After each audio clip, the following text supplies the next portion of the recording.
Hi friends, I'm so excited to be sharing with you today. So in this week's midweek lesson, we are challenged to be like Paul and Silas.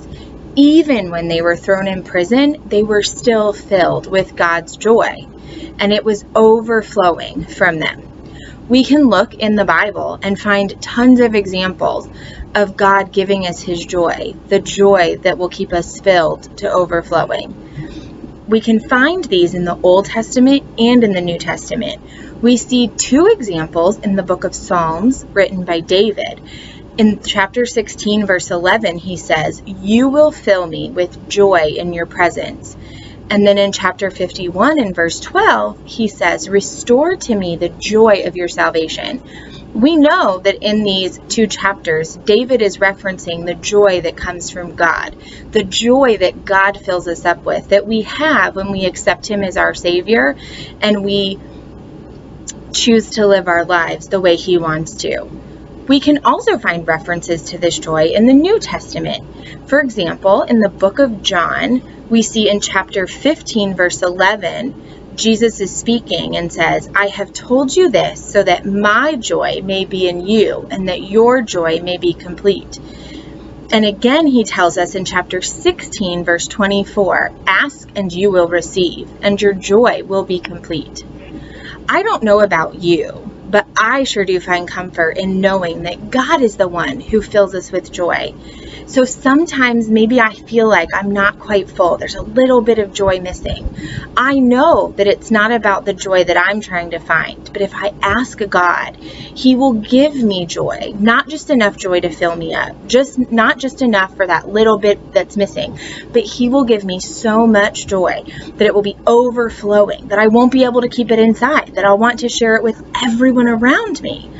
And so today, I want to show you guys 3 different science experiments that give us some examples of maybe what our joy should look like, that we shouldn't keep it bottled up inside of us, that we should be willing to let it out and let others see it and share it with everyone. So let's go.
Wow, that was some pretty cool science. I think those experiments were a great example of how we shouldn't keep our joy just inside of ourselves and inside our little bottle, but we should make sure that it is overflowing out of us to the rest of the world. And I know that it might be hard right now. We're stuck at home. We can't see our friends. We can't even go to church. And maybe we're not feeling so joy-filled right now. Maybe not as much as we normally are. But that's okay, because we can ask God to fill us with his joy no matter what's going on in our lives, no matter what's happening, no matter whether our circumstances are sad or exciting. But I know that we're going to be together again soon. And when that happens, we will be so overfilled with joy, we won't know what to do with all of it. But because that hasn't happened yet, I'm going to challenge you to keep asking God to fill you with his joy. Just like Paul and Silas in our lesson from this week. Keep choosing joy. Bye, guys.